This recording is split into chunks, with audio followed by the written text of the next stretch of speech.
नमस्कार। दोपहर समाचार में आपका स्वागत है।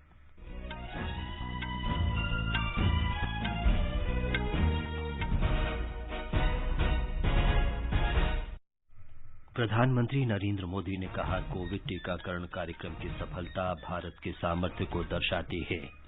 मानवता की सेवा में नए मानदंड स्थापित करने के लिए स्वास्थ्य कर्मियों और नवाचार और दृढ़ प्रतिबद्धता की सराहना की। आकाशवाणी से मन की बात कार्यक्रम में प्रधानमंत्री ने देशवासियों से एक बार उपयोग होने वाली प्लास्टिक का इस्तेमाल न करने का आह्वान किया। त्योहारों के मौसम में प्रधानमंत्री ने वोकल फॉर लोकल पर जोर दिया। देशवासियों से दीपावली पर स्थानीय उत्पाद खरीदने का आग्रह किया। गृह मंत्री अमित शाह जम्मू में रैली को संबोधित कर रहे हैं। वे कई विकास परियोजनाओं की आधारशिला भी रखेंगे। देश में अब तक 1 अरब 2 करोड़ 10 लाख से अधिक कोविड टीके लगाए गए। स्वस्थ होने की दर 98.17% हुई। बिहार में पंचायत चुनाव के 5वें चरण का मतदान कड़ी सुरक्षा के बीच जारी। भारतीय नौसैनिक पोत एकीकृत अधिकारी प्रशिक्षण पाठ्यक्रम के लिए विदेशों में तैनाती के भाग के रूप में श्रीलंका की 4 दिन की यात्रा पर रवाना। भारत तिब्बत सीमा पुलिस के आज स्थापना दिवस पर प्रधानमंत्री ने कहा, बल के जवानों ने अदम्य साहस और समर्पण के साथ काम किया। आज संयुक्त राष्ट्र दिवस है। प्रधानमंत्री ने कहा, संयुक्त राष्ट्र के बढ़ते प्रभाव और शक्ति में भारतीय महिलाओं ने बड़ी भूमिका निभाई। और T20 क्रिकेट विश्व कप में दुबई में आज शाम भारत और पाकिस्तान का मैच। दोपहर समाचार में अतहर सईद के साथ मैं विमलेंदु पांडे। देश ने कोविड टीकाकरण अभियान के अंतर्गत 100 करोड़ टीके लगाने का लक्ष्य हासिल कर इतिहास रच दिया है। इस महत्वपूर्ण कार्य में योगदान करने वाले चिकित्सकों, नर्सों और अन्य स्वास्थ्य कर्मियों का आकाशवाणी अभिनंदन करता है। इसके साथ ही हम आपको सतर्क भी करना चाहते हैं कि कोविड अभी समाप्त नहीं हुआ है। आप सभी से हमारी अपील है कि यथाशीघ्र दोनों टीके लगवाएं और अन्य लोगों को भी टीके लगवाने के लिए प्रेरित करें। त्योहारों के समय कृपया 3 आसान उपायों का पालन अवश्य करें। मास्क पहनें, 2 गज की सुरक्षित दूरी बनाए रखें और हाथ और चेहरा साफ रखें। कोविड से संबंधित कोई भी जानकारी और मार्गदर्शन के लिए राष्ट्रीय हेल्पलाइन नंबर 011-2397-8046 और 1075 पर संपर्क करें। अब समाचार विस्तार से। प्रधानमंत्री ने कहा है कि कोविड टीकाकरण की सफलता भारत के सामर्थ्य को दर्शाती है। प्रधानमंत्री ने कहा कि 100 करोड़ कोविड टीके लगाने की उपलब्धि के बाद देश आज नए उत्साह और नई ऊर्जा से आगे बढ़ रहा है। 100 करोड़ वैक्सीन डोज के बाद आज देश नए उत्साह, नई ऊर्जा से आगे बढ़ रहा है। हमारे वैक्सीन कार्यक्रम की सफलता भारत के सामर्थ्य को दिखाती है, सबके प्रयास के मंत्र की शक्ति को दिखाती है। बहुत सारे लोग पत्र लिखकर मुझसे पूछ रहे हैं कि वैक्सीन की शुरुआत के साथ ही कैसे मुझे ये विश्वास हो गया था कि इस अभियान को इतनी बड़ी सफलता मिलेगी। मुझे ये दृढ़ विश्वास इसलिए था क्योंकि मैं अपने देश के लोगों की क्षमताओं से भली भांति परिचित हूं। आकाशवाणी से मन की बात कार्यक्रम में श्री मोदी ने कहा कि 100 करोड़ टीके लगाने की सफलता के साथ लाखों प्रेरक प्रसंग जुड़े हुए हैं। टीकाकरण अभियान में हमारे स्वास्थ्य कर्मियों ने अथक परिश्रम और संकल्प से एक नई मिसाल पेश की।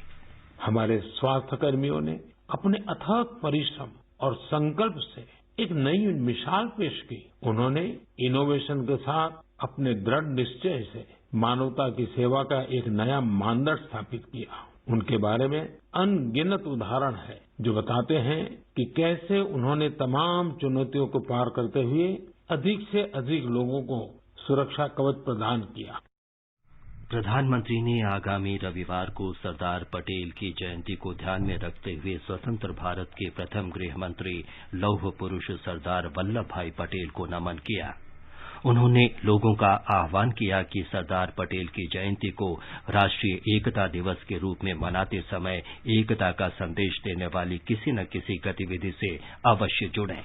सरदार साहब कहते थे कि हम अपने एकजुट उद्यम से ही देश को नई महान ऊंचाइयों तक पहुंचा सकते हैं। अगर हम में एकता नहीं हुई तो हम खुद को नई नई विपदाओं में फंसा देंगे। यानी राष्ट्रीय एकता है तो ऊंचाई है, विकास है। हम सरदार पटेल जी के जीवन से, उनके विचारों से बहुत कुछ सीख सकते हैं। देश के सूचना और प्रसारण मंत्रालय ने भी हाल ही में सरदार साहब पर एक पिक्टोरियल बायोग्राफी भी पब्लिश की है। प्रधानमंत्री ने कहा कि सरकार ने अमृत महोत्सव में भी कला, संस्कृति, गीत और संगीत के रंग भरने का फैसला किया है। श्री मोदी ने बताया कि संस्कृति मंत्रालय ने देशभक्ति के गीतों, रंगोली और लोरी की 3 प्रतियोगिताएं शुरू करने का फैसला किया है। ये प्रतियोगिताएं 31 अक्टूबर को सरदार पटेल की जयंती से शुरू होने जा रही हैं।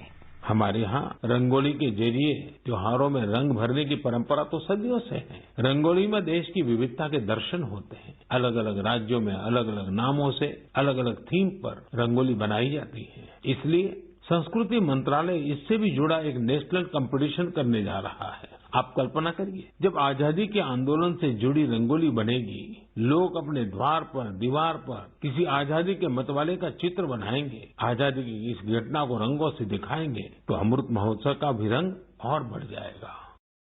प्रधानमंत्री ने युवाओं से कहा कि वे देशभक्ति के गीत लिखकर अमृत महोत्सव कार्यक्रम में नई ऊर्जा भर सकते हैं, लेकिन ये जरूरी है कि ये रचनाएं नए भारत की नई सोच वाली होनी चाहिए। श्री मोदी ने कहा कि इन दिनों हम अमृत महोत्सव में देश के वीर वीरांगनाओं का स्मरण कर रहे हैं। आगामी 15 नवंबर को ऐसे ही एक महापुरुष वीर योद्धा भगवान बिरसा मुंडा की जयंती है। श्री मोदी ने स्वतंत्रता आंदोलन में उनके योगदान का स्मरण किया।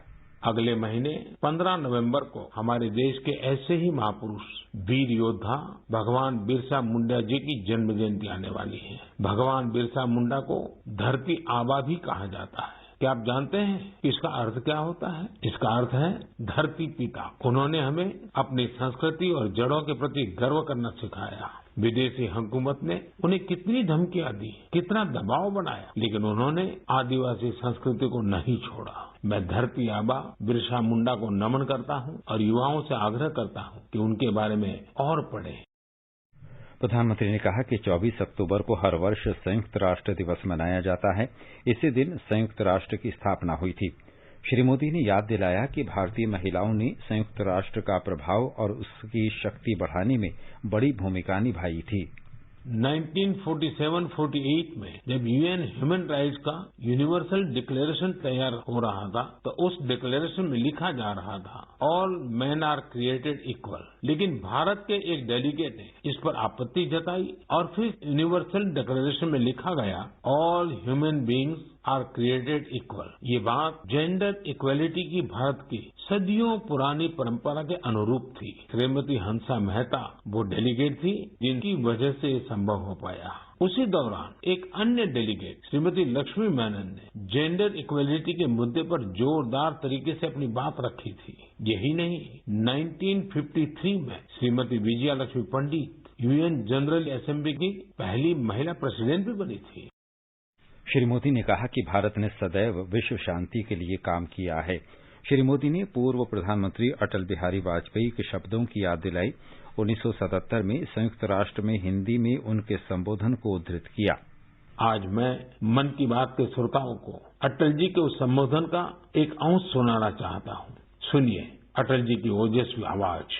यहाँ मैं राष्ट्रों की सत्ता और महत्ता के बारे में नहीं सोच रहा हूँ। आम आदमी की प्रतिष्ठा और प्रगति मेरे लिए कहीं अधिक महत्व रखती है। अंततः हमारी सफलताएं और असफलताएं केवल एक ही मापदंड से नापी जानी चाहिए कि क्या हम पूरे मानव समाज, वस्तुतः हर नर, नारी और बालक के लिए न्याय और गरिमा की आश्वस्ति देने में प्रयत्नशील हैं। अटल जी की ये बातें हमें आज भी दिशा दिखाती हैं।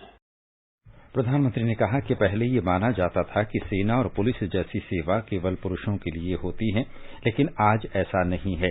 उन्होंने कहा कि इसका सबसे अच्छा असर समाज के मनोबल पर पड़ रहा है। महिला सुरक्षाकर्मियों की मौजूदगी से लोगों में, विशेषकर महिलाओं में सहज ही एक विश्वास पैदा होता है। Bureau of police research and development के आंकड़े बताते हैं कि पिछले कुछ वर्षों में महिला पुलिसकर्मियों की संख्या डबल हो गई है। यहाँ तक कि सेंट्रल आर्म पुलिस फोर्सेज में भी पिछले 7 सालों में महिलाओं की संख्या लगभग दोगुनी हुई है। और मैं केवल संख्या की बात नहीं करता, आज देश की बेटियां कठिन से कठिन ड्यूटी भी पूरी ताकत और हौसले से कर रही हैं। स्वच्छ भारत मिशन की चर्चा करते हुए श्री मोदी ने लोगों से अपील की कि वे प्लास्टिक के एकल इस्तेमाल के खिलाफ संकल्प लें। उन्होंने कहा कि स्वच्छता का अर्थ सिर्फ दीपावली पर घरों की सफाई तक सीमित नहीं रहना चाहिए, बल्कि पास पड़ोस भी स्वच्छ होना चाहिए। भारत में त्योहारों पर हम सभी स्वच्छता को सेलिब्रेट करते हैं। वैसे ही अगर हम स्वच्छता को हर दिन की आदत बना लें तो पूरा देश स्वच्छ हो जाएगा। जहाँ सफाई है वहाँ स्वास्थ्य है, जहाँ स्वास्थ्य है वहाँ सामर्थ्य है, और जहाँ सामर्थ्य है वहाँ समृद्धि है। इसलिए तो देश स्वच्छ भारत अभियान पर इतना जोर दे रहा है। श्री मोदी ने त्योहार के अवसर पर खरीदारी करते समय लोगों को वोकल फॉर लोकल की भी याद दिलाई।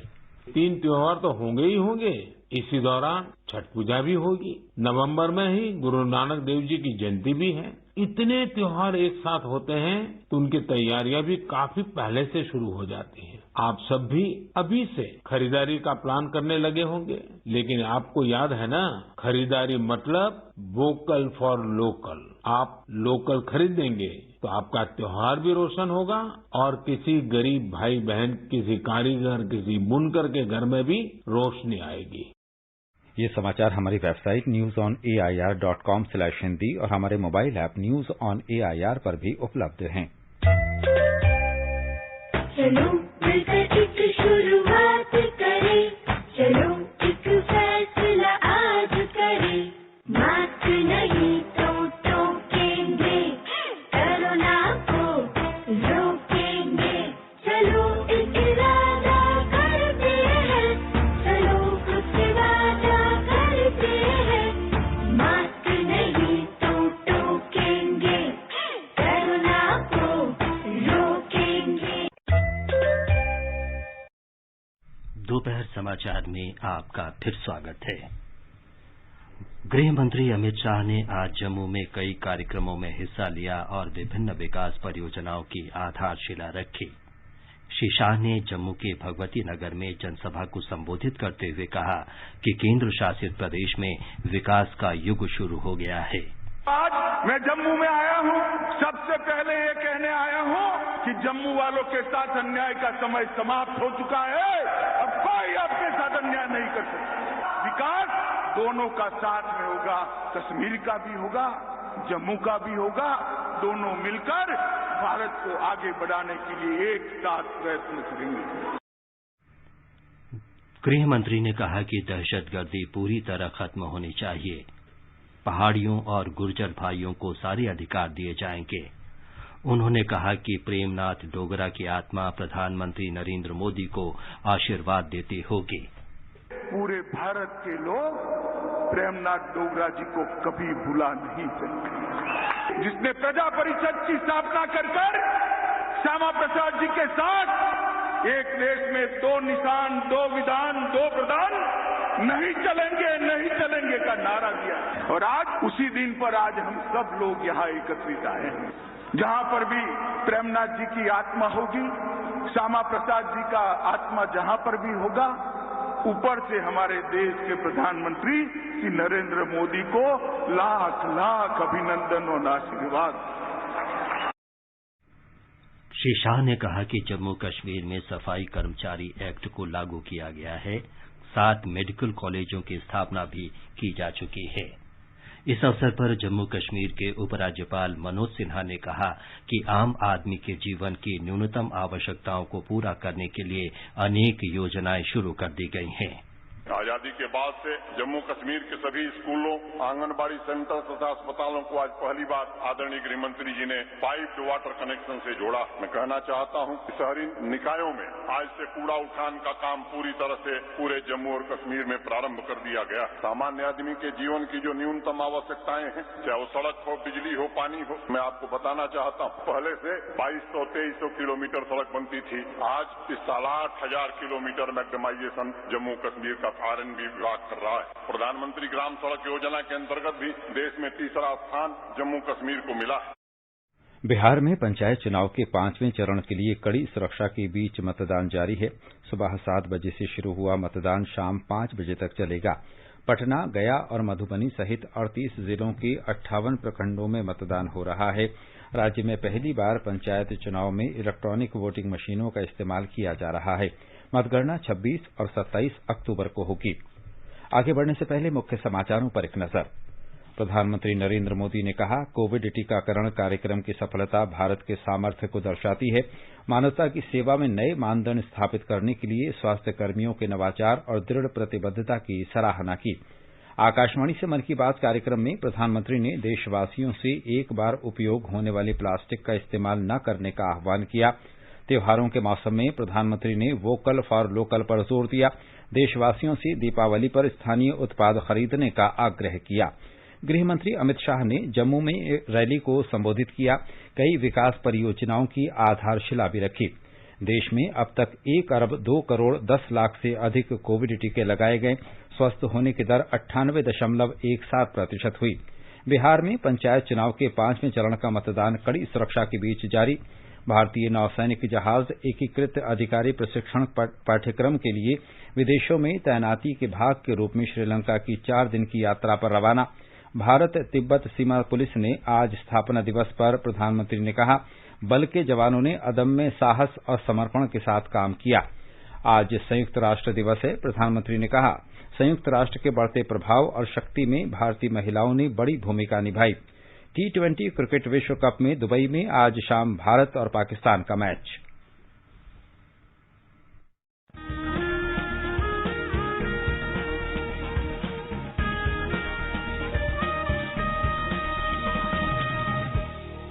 आजादी के आंदोलन के खजाने में ऐसे ढेरों शब्द जिन्होंने बदल दिए इतिहास। तारीख बदलने वाले लफ्जों पर आकाशवाणी समाचार ला रहा है विशेष कार्यक्रम धरोहर, हर सोमवार।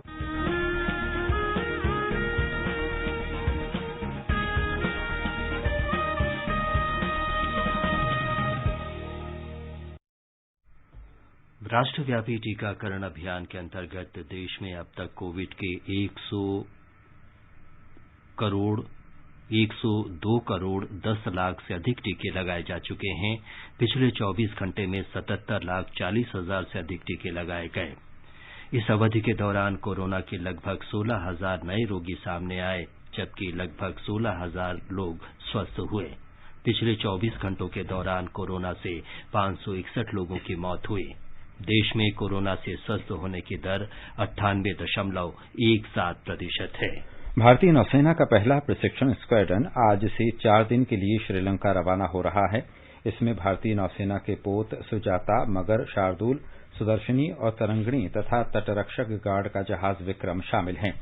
इसका उद्देश्य युवा अधिकारियों और प्रशिक्षु अधिकारियों को हिंद महासागर क्षेत्र के विभिन्न देशों के सामाजिक, राजनीतिक और समुद्री व्यापार से जुड़े विभिन्न पहलुओं से परिचित कराना है। भारत तिब्बत सीमा पुलिस आईटीबीपी आज 60वां स्थापना दिवस मना रही है।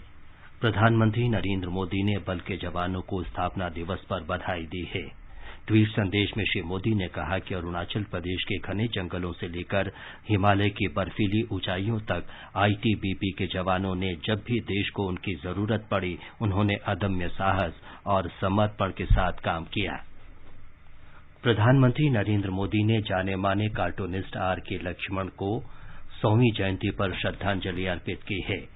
प्रधानमंत्री ने 2018 में अपने ट्विटर हैंडल से टाइमलेस लक्ष्मण पुस्तक का विमोचन करते समय दिए भाषण का भी उल्लेख किया। आज संयुक्त राष्ट्र दिवस है। आज ही के दिन 1945 में संयुक्त राष्ट्र चार्टर लागू हुआ था। संयुक्त राष्ट्र वैश्विक संगठन है जिसका प्राथमिक कार्य विश्व में शांति और सुरक्षा बनाए रखना है। संयुक्त राष्ट्र का नामकरण तत्कालीन अमेरिकी राष्ट्रपति फ्रैंकलिन डी रूजवेल्ट ने किया था। स्थापना के समय इसके सदस्यों की संख्या 51 थी, जो आज बढ़कर 193 हो गई है। T20 क्रिकेट विश्व कप में आज दुबई में शाम 7:30 बजे ग्रुप बी के पहले मैच में भारत पाकिस्तान से खेलेगा। भारत ने अब तक विश्व कप के एक दिवसीय और T20 प्रारूप में पाकिस्तान के साथ अपने सभी मैच जीते हैं। एक दिवसीय विश्व कप में भारत और पाकिस्तान का मुकाबला 7 बार और T20 विश्व कप में 5 बार हो चुका है। आकाशवाणी से विश्व कप के मैचों का आंखों देखा हाल प्रसारित किया जा रहा है। आजादी के अमृत महोत्सव के अंतर्गत आइए अब सुनते हैं आकाशवाणी की विशेष प्रस्तुति आजादी का सफर। आजादी का अमृत महोत्सव।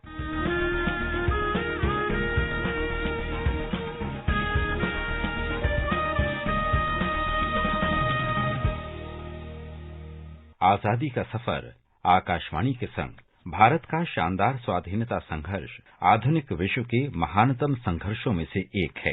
आकाशवाणी आपके लिए रोजाना ला रही है इस शानदार संघर्ष की झलक।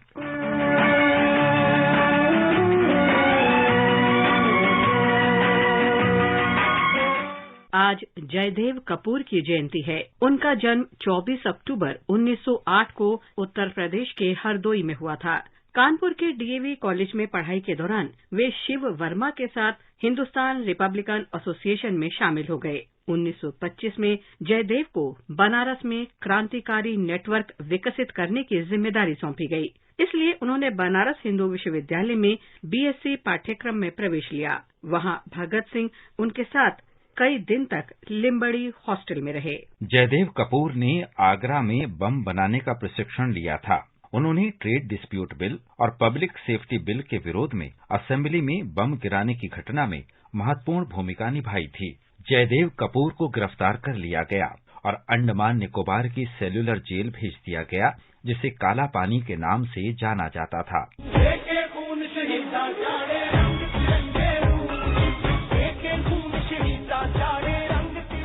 जयदेव ने अपने अंतिम समय में भगत सिंह और अन्य साथियों से मिलने की इच्छा व्यक्त की थी।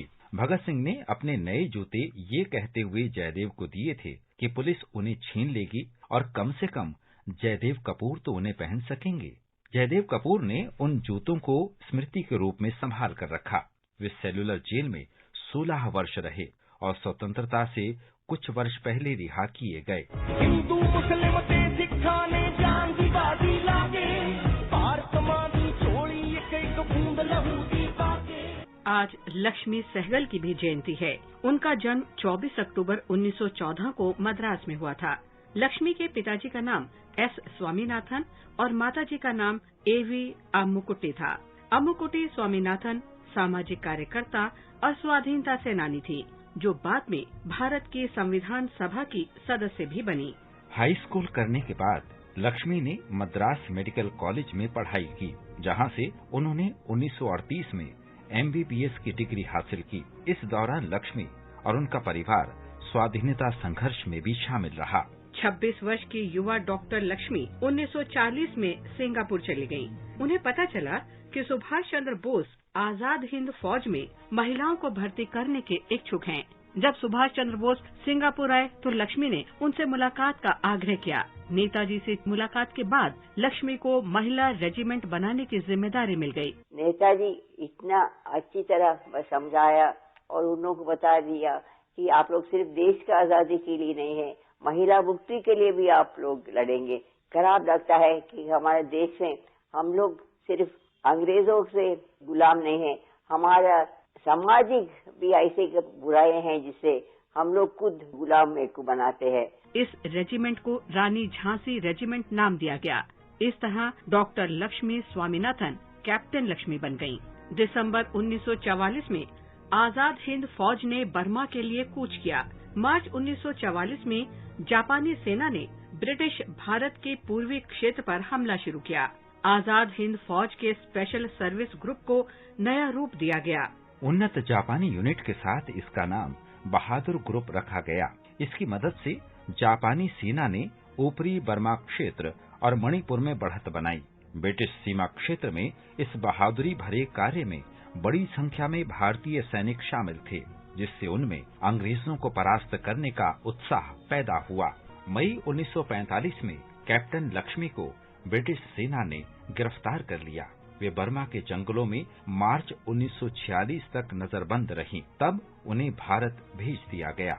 कैप्टन लक्ष्मी ने मार्च 1947 में आजाद हिंद फौज के कर्नल प्रेम कुमार सहगल के साथ विवाह किया। विवाह के बाद दोनों लाहौर से कानपुर आ गए, जहां उन्होंने विभाजन के कारण विस्थापित लोगों की चिकित्सा सेवा की। इससे हिंदुओं और मुसलमानों में विश्वास और भाईचारा बढ़ा। 1998 में लक्ष्मी सहगल को पद्म विभूषण से अलंकृत किया गया। 23 जुलाई 2012 को 97 वर्ष की उम्र में हृदय गति रुकने से कानपुर में लक्ष्मी सहगल का निधन हो गया।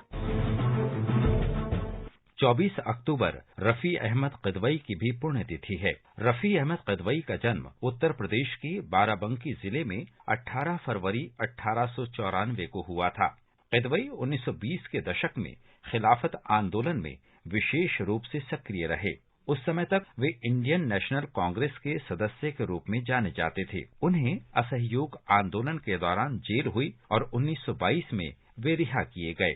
किदवई संयुक्त प्रांत से संविधान सभा के लिए निर्वाचित हुए। स्वतंत्रता के बाद उन्हें पहला संचार मंत्री नियुक्त किया गया। उन्होंने पहली रात्रिकालीन एयरमेल सेवा का उद्घाटन किया। उसके बाद किदवई को कृषि मंत्री बनाया गया। 24 अक्टूबर 1954 को रफी अहमद किदवई का निधन हो गया।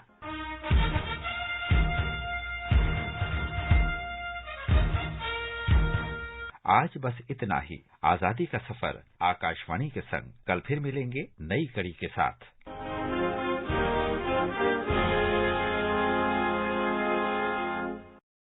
अब प्रस्तुत है आज का संस्कृति संदेश। ये समर्पित है मशहूर पार्श्व गायक मन्ना डे को। मन्ना डे की पुण्यतिथि पर हम उन्हें श्रद्धा से नमन करते हैं। मन्ना डे का जन्म 1 मई 1919 को कलकत्ता में हुआ था। 1943 में फिल्म तमन्ना में बतौर प्लेबैक सिंगर उन्हें सुरैया के साथ गाने का मौका मिला। हालांकि इससे पहले वे राम राज्य में कोरस के रूप में गा चुके थे। सन 1961 में सलील चौधरी के संगीत निर्देशन में फिल्म काबुलीवाला की सफलता ने मन्ना डे को शोहरत की बुलंदियों तक पहुंचा दिया। मन्ना डे ने अपने 7 दशक के फिल्मी करियर में 3000 से अधिक गानों को अपनी आवाज दी। भारतीय फिल्मों में मन्ना डे के उल्लेखनीय योगदान को देखते हुए भारत सरकार ने 1971 में उन्हें पद्मश्री, 2005 में पद्म भूषण और 2012 में पद्म विभूषण से सम्मानित किया। 2007 में उन्हें फिल्मों का सर्वोच्च सम्मान दादा साहेब फाल्के पुरस्कार प्रदान किया गया। इसके अलावा 2004 में रविंद्र भारती विश्वविद्यालय ने उन्हें डी.लिट की मानद उपाधि से अलंकृत किया। अब एक नजर आज के मौसम पर। राजधानी दिल्ली में आमतौर पर बादल छाए रहेंगे। हल्की वर्षा या गरज के साथ छींटे पड़ सकते हैं। चेन्नई और मुंबई में आंशिक रूप से बादल छाए रहेंगे। कोलकाता में आसमान साफ रहेगा। उत्तर भारत में श्रीनगर, जम्मू, गिलगित और मुजफ्फराबाद में आमतौर पर बादल छाए रहेंगे। लेह में बारिश हो सकती है। पूर्वोत्तर क्षेत्र गुवाहाटी, शिलंग, आइजोल, कोहिमा और गंगटोक में हल्के बादल छाए रहेंगे। प्रधानमंत्री नरेंद्र मोदी कल उत्तर प्रदेश की एक दिन की यात्रा पर जाएंगे। हमारे संवाददाता ने बताया है कि श्री मोदी वाराणसी में राष्ट्रव्यापी योजना प्रधानमंत्री आत्मनिर्भर स्वस्थ भारत योजना का शुभारंभ करेंगे। अंत में मुख्य समाचार एक बार फिर। प्रधानमंत्री नरेंद्र मोदी ने कहा, कोविड टीकाकरण कार्यक्रम की सफलता भारत के सामर्थ्य को दर्शाती है। मानवता की सेवा में नए मानदंड स्थापित करने के लिए स्वास्थ्य कर्मियों के नवाचार और दृढ़ प्रतिबद्धता की सराहना की। आकाशवाणी से मन की बात कार्यक्रम में प्रधानमंत्री ने देशवासियों से एक बार उपयोग होने वाली प्लास्टिक का इस्तेमाल न करने का आह्वान किया। त्योहारों के मौसम में प्रधानमंत्री ने वोकल फॉर लोकल पर जोर दिया। देशवासियों से दीपावली पर स्थानीय उत्पाद खरीदने का आग्रह किया। गृह मंत्री अमित शाह ने जम्मू में रैली को संबोधित किया। उन्होंने कई विकास परियोजनाओं की आधारशिला रखी। देश में अब तक 1 अरब 2 करोड़ 10 लाख से अधिक कोविड टीके लगाए गए। स्वस्थ होने की दर 98.17% हुई। बिहार में पंचायत चुनाव के 5वें चरण का मतदान कड़ी सुरक्षा के बीच जारी। भारतीय नौसैनिक पोत एकीकृत अधिकारी प्रशिक्षण पाठ्यक्रम के लिए विदेशों में तैनाती के भाग के रूप में श्रीलंका की 4 दिन की यात्रा पर रवाना।